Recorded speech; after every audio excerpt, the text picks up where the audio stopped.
Joining me now is Mickey Pondle with Explore Asheville. Mickey, thank you so much for being with us. Thanks so much for having me. Mickey, Asheville and Western North Carolina have come a long way since Helene last September. For months, there was a lot of red on the Visit NC travel map, telling people those areas were closed to visitors. Today, the map has a lot more green. Just about everywhere is open for business. How have you seen Asheville and the surrounding areas transform over the last few months?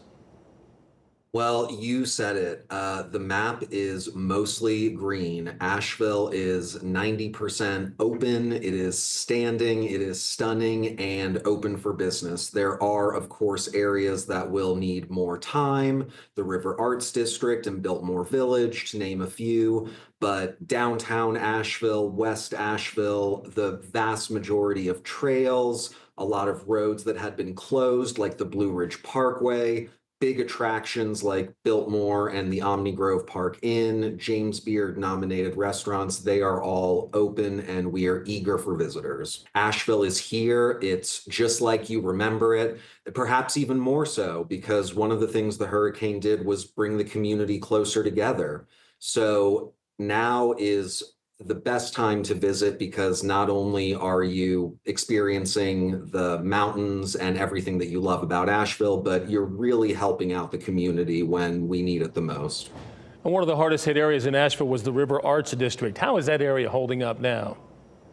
So the River Arts District is one of those areas that was really devastated by the hurricane. I think everybody saw those images of buildings and cars and debris floating down the river, which rose so quickly. However, even there are parts of the RAD, as we call it, that are open, especially what we call the Upper RAD, which is a neighborhood that's farther away from the river. You have places like the Radical Hotel, which is a gorgeous boutique hotel that was once an abandoned factory.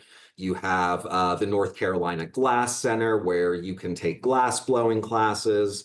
Artist studios, jewelry studios. There are visitors there right now. Mickey, now that the majority of the cameras have gone, we were several months from when the storm hit. Do you feel like Asheville's getting the attention still that it deserves? I think that Asheville is getting the right kind of attention, which is the attention that we got before the hurricane, and that's as an incredible destination for culinary arts, handmade crafts. It was such a surreal experience, I suppose, to be a disaster story. We're ready to write the next chapter of this mountain community. What should people know about the heart and the resilience of the people in Asheville? Whether we were carrying buckets of water when we didn't have any to flush our toilets, whether it was, James Beard winning chefs putting on latex gloves and feeding food to first responders. The hurricane was a great equalizer, and this community really stepped up. And even now we have artists lending gallery wall space to artists who were displaced. Businesses offering businesses that were flooded space on their floor for pop-ups. So even though they're technically competitors, it's an incredibly collaborative community, and it's just brought us closer together. Well, it's exciting to see how Asheville has made this resurgence. I look forward myself to getting back up there and sampling some of the great food and the sights. Mickey, we appreciate your time today. Thank you. Thank you so much. Appreciate it.